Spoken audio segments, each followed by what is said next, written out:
Assalomu alaykum aziz tomoshabinlar. Bugungi videomizda 2026 yilgi Chevrolet Damas haqida batafsil gaplashamiz. Damas O'zbekistonda yillar davomida eng ishonchli va eng ko'p ishlatiladigan avtomobillardan biri bo'lib kelmoqda. 2026 yilgi yangi avlod esa dizayn, texnologiya, amaliy jihatlar va ishlash ko'rsatkichlari bo'yicha sezilarli yangilanishlar bilan taqdim etildi. Keling, barchasini ketma-ket ko'rib chiqamiz. Avvalo dizayn masalasiga to'xtalsak, 2026 Chevrolet Damas tashqi ko'rinishda ancha zamonaviylashgan. Old qismi silliqroq chiziqlarga ega bo'lib, radiator panjarasi yangicha shaklda ishlangan. Faralar endi yanada yorqin va energiya tejamkor bo'lib, tungi haydashda yaxshi ko'rinish beradi. Kuzovning umumiy shakli esa o'ziga xos minivan uslubini saqlab qolgan, ammo mayda detallar zamon talabiga moslashtirilgan. Yon tomondan qaralganda avtomobil ixcham, ammo ichki makon kengligiga ishora qiladigan proporsiyalarga ega. Orqa qismi ham soddalik va funksionallikni saqlagan holda biroz yangilangan dizayn elementlari bilan boyitilgan. Salonga kiradigan bo'lsak, ichki dizayn ham ancha qulay va amaliy tarzda ishlab chiqilgan.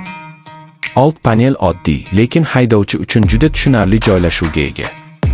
Asboblar paneli oqilishi oson, barcha muhim ma'lumotlar bir qarashda ko'rinadi. O'rindiqlar materiali yanada mustahkam va uzoq yo'llarda ham qulaylikni ta'minlaydi. Salon ranglari och va yorug' bo'lib, bu ichkarida kenglik hissini beradi. 2026 yilgi Damasda shovqin va tebranish darajasi ham oldingi modellarga qaraganda kamaytirilgan. Bu esa kundalik foydalanishda sezilarli farq qiladi. Texnologiya borasida ham Chevrolet Damas sezilarli qadam tashlagan. Avtomobil zamonaviy xavfsizlik tizimlari bilan jihozlangan. Asosiy xavfsizlik kamarlari, mustahkamlangan kuzov konstruksiyasi va yaxshilangan tormoz tizimi haydovchi va yo'lovchilar uchun qo'shimcha ishonch beradi. Bundan tashqari sovutish va isitish tizimi yanada samarali ishlaydi. Bu esa yozning issiq kunlari va qishning sovuq davrida katta qulaylik yaratadi. Elektr tizimi ham yangilangan bo'lib, energiya sarfi optimallashtirilgan. Amaliy jihatdan qaraganda Chevrolet Damas 2026 hali ham o'zining eng kuchli tomonini saqlab qolgan. Bu avtomobil yuk tashish, oilaviy foydalanish va biznes maqsadlari uchun juda qulay.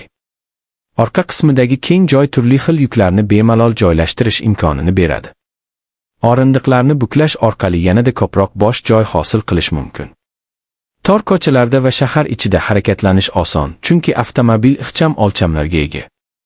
Yoqilgi tejamkorligi esa kundalik xarajatlarni kamaytirishga yordam beradi. Bu ayniqsa tadbirkorlar va xizmat ko'rsatish sohasida ishlovchilar uchun juda muhim. Endi ishlash ko'rsatkichlariga to'xtalsak, 2026 Chevrolet Damas dvigateli ishonchlilik va barqarorlikka qaratilgan. U yuqori tezlik uchun emas, balki sokin va samarali harakatlanish uchun mo'ljallangan. Shahar sharoitida avtomobil o'zini juda yaxshi tutadi. Tezlik almashinuvi silliq va boshqaruv oson. Osma tizimi yo'llardagi notekisliklarni yaxshi yutadi. Bu esa yo'lovchilar uchun qulaylikni oshiradi. Tormoz tizimi esa ishonchli bo'lib, qisqa masofada to'xtash imkonini beradi. Xulosa qilib aytganda, 2026 yilgi Chevrolet Damas o'z an'analariga sodiq qolgan holda, zamonaviy talablar asosida yangilangan avtomobil hisoblanadi. U chiroyli va sodda dizayn, yetarli texnologiya, yuqori darajadagi amaliylik va ishonchli ishlash ko'rsatkichlarini birlashtiradi. Agar sizga kundalik hayotda ishonchli, tejamkor va ko'p maqsadli avtomobil kerak bo'lsa, yangi Chevrolet Damas yaxshi tanlov bo'lishi mumkin. Videoni oxirigacha ko'rganingiz uchun rahmat. Agar yoqqan bo'lsa like bosing va kanalga obuna bo'lishni unutmang. Keyingi videolarda yana ko'rishguncha